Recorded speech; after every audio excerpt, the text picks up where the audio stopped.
नमस्कार दोस्तों, स्वागत है आपका हमारे चैनल पर। आज हम आपको भगवद गीता के अध्याय 2 का भाग 3 ज्ञान प्रदान करेंगे, जिसमें भगवान कृष्ण अर्जुन को आध्यात्मिक ज्ञान देते हैं।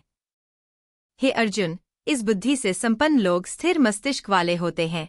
उनका एक ही लक्ष्य होता है, जबकि अनिश्चयशील लोगों की बुद्धि बहुत विभाजित होती है। अल्प बुद्धि वाले वेदों के सजीले और फलप्रद वचनों से मोहित हो जाते हैं।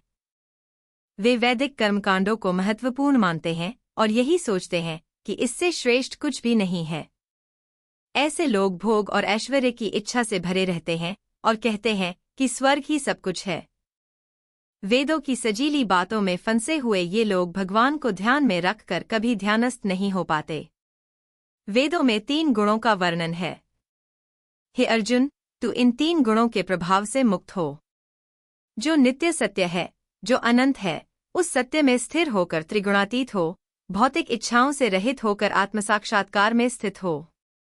कर्म करने का अधिकार केवल आपका है, लेकिन आपके द्वारा किए गए कार्यों के परिणाम पर कभी नहीं।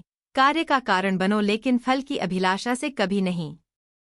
इसलिए हे अर्जुन, निष्काम कर्म करो और कर्तव्य को पूरा करो।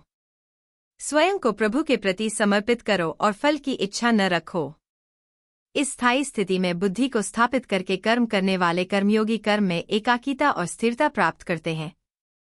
बुद्धियोग की यही संक्षिप्त व्याख्या है।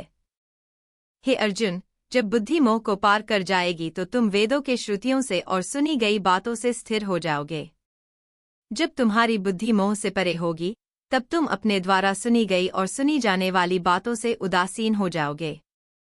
भगवान कृष्ण के इस ज्ञान को सुनकर अर्जुन ने भगवान कृष्ण से और अधिक जानने की इच्छा प्रकट की और भगवान कृष्ण ने उन्हें आत्मा के बारे में और विस्तार से बताया।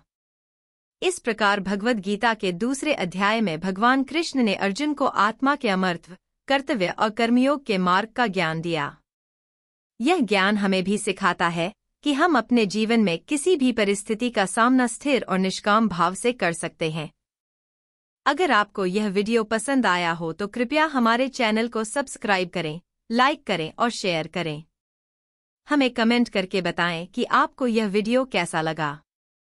धन्यवाद।